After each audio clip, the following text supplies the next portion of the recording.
This episode of the Comedy Review is sponsored by Motor Element. More on them a little later on. So, it's over. Red Bull have won both the Drivers' and Constructors' Championships in 2022.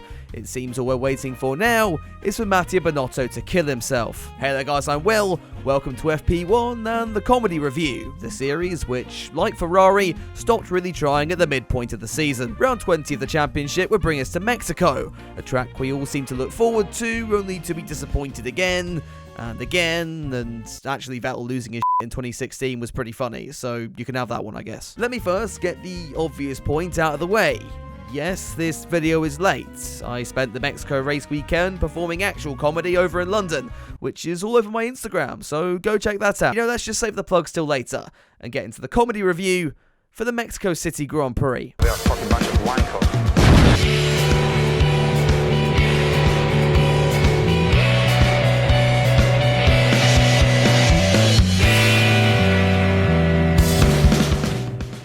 Let's begin then, as we usually do, with the news. And guess what everybody, it's cost cap time again. Hopefully though, this is the last I'll have to mention it, as after weeks of pointless drama, the FIA shut F1 Twitter up by sanctioning Red Bull for breaching the cost cap. Oh no, apparently it's still not strict enough. Let's be honest, FIA President Mohammed Ben Sulayem could have jettisoned Max Verstappen into the sun, and Team LH would still be pissed. I, meanwhile, stopped giving a shit weeks ago, so let's just move on. Well, kinda, anyway. You see, Red Bull were also in the news for a different reason this week. After #Blessed lost out on a win in Austin last time out, Sky Sports decided it would be a good idea to bring up Abu Dhabi 2021 again. Red Bull, though, had apparently had enough, boycotting all Sky presenters over the course of the Mexico race weekend. Clearly forgetting, Sky balanced out their Abu Dhabi hate with Paul di Resta's continued exploration of Max Verstappen's arsehole every 5 minutes. Problem was, what Red Bull failed to realise was by removing Christian Horner from the pit wall, they'd actually make the coverage bearable for once. Now it's only Crofty we have to put up with. Welcome along to what's going to be a very special day. Anyway, we might as well jump into FP1, which was led by Carlos Sainz of Ferrari, as that's the only thing they're good at these days. As Max Verstappen showed he couldn't give a shit now he'd won the title, the focus of the session was once again on the rookies. Logan Sargent, Liam Lawson, Pietro Fittipaldi, Jack Doohan and Nick De Vries filling in for the hour. It wasn't a particularly great session for any of them, however. De Vries was confused with debris by Carlos Sainz, which in my opinion is quite a nice comparison for the W13, with Fittipaldi, Doohan and Lawson suffering problems with their cars as well, the latter being turned into one of Mexico's post-race fireworks celebrations. FP2 would be another 90-minute Pirelli tyre test, or at least it was meant to be, but Charles Leclerc decided he just couldn't give a fuck. Other than that, once again, it was a pretty dead session, the 2023 tyre testing making time comparisons pointless. That said, I'm sure someone still put their life savings on Yuki Tsunoda after this. Let's just move on to Saturday then, and I suppose it's time for Mercedes to give us all some false hope. George Russell and Lewis Hamilton half a second quicker than the chasing pack prior to qualifying. Leclerc was having less fun in his Ferrari, complaining of setup problems before he was reminded that he was driving a Ferrari and promptly decided to shut up. At the rear of the field, Mick Schumacher had had a scare in FP2 and continued to practice for F1 show runs because, let's be honest, that's the only track time he's getting in 2023. Going into qualifying then, Mercedes had their best shot yet at pole, and I feel like I could have copy and pasted that line from any episode since the summer break. Regardless, Q1 would see no particular surprises fail to make it into the second part of qualifying. The GOAT was last, like usual, with Albon, the Aston Martins and Schumacher making up the drop zone after the opening 18 minutes. K-Mag in the second Haas would just manage to squeeze through, though would start towards the back anyway after Fittipaldi killed his old engine in FP1. He would join the AlphaTauris in the Q2 elimination zone, as Zhou and Ricciardo also failed to make the cut.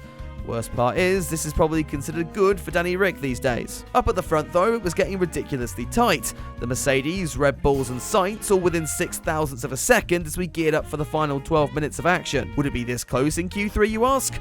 Well, I'm sure Drive to Survive will try and make you think it was, but in reality, nah, I mean, what did you expect? Hamilton's challenge would begin to fall apart when he fell foul of good old track limits on his opening lap. Both he and George Russell were still a 10.5 away from Verstappen at the top of the times, and the Dutchman would only extend his advantage in the final runs of the day.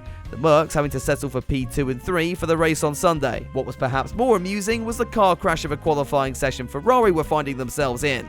Leclerc's effort was so poor, it was even beaten by the Alfa Romeo of Porridge Man. Valtteri, it's been a while since we've had you on the comedy review. Welcome back, my friend. But back at the front, it was advantage Verstappen at the end of Saturday, leaving us with only the race to go. But before we get there, a quick word from Motor Element, who have kindly agreed to sponsor this video. Now I guess if you're a fan of the channel, you're also a fan of cars, and I'm sure some of you will want to share that love with the rest of the world. Motor Element offer high quality apparel featuring pretty much any car you could think of.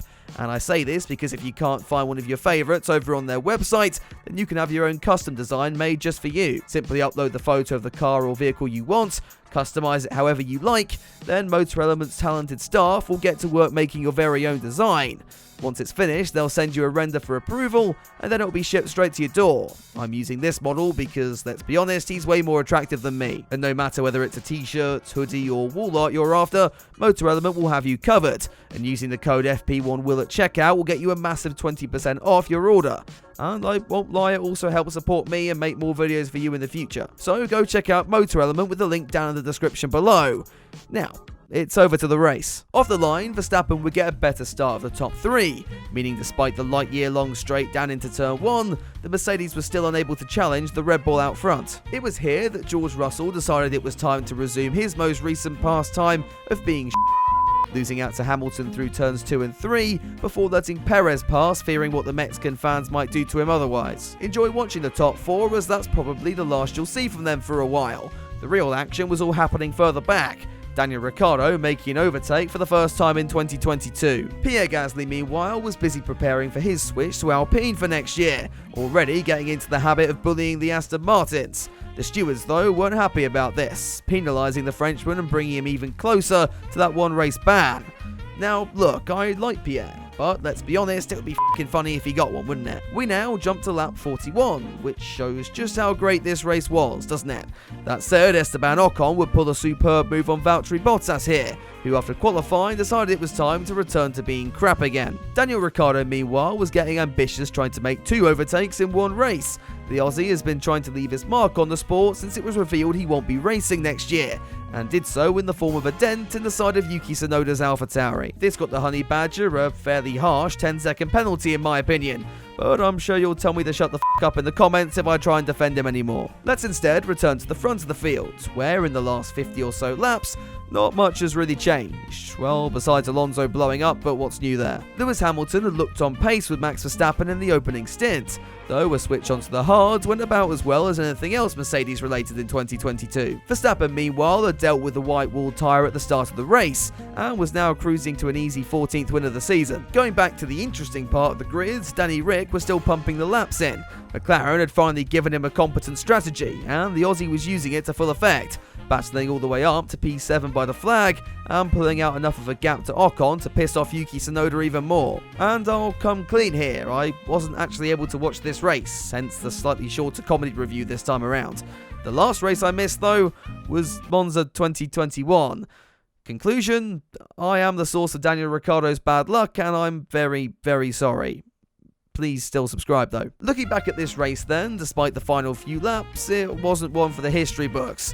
Just like in Austin, this was Mercedes' last chance for a win in 2022, so we'll have to see how they get on in Brazil, which is probably their last chance for a win in 2022. In all seriousness though, I hope you ended up enjoying the comedy review, and if you did, don't forget to leave a like and get subscribed for more videos like this heading into the end of the season and beyond. Let me know what you thought of the race, and while you're down there, be sure to check out Motor Element. The link to all their stuff will be in the description and the pinned comment. Finally, a big thank you to all of my patrons, and if you want to support me further, the links to everything is also down there in the description. For now though, that's all from me, so I'll see you soon with another video, but until then, have a good one.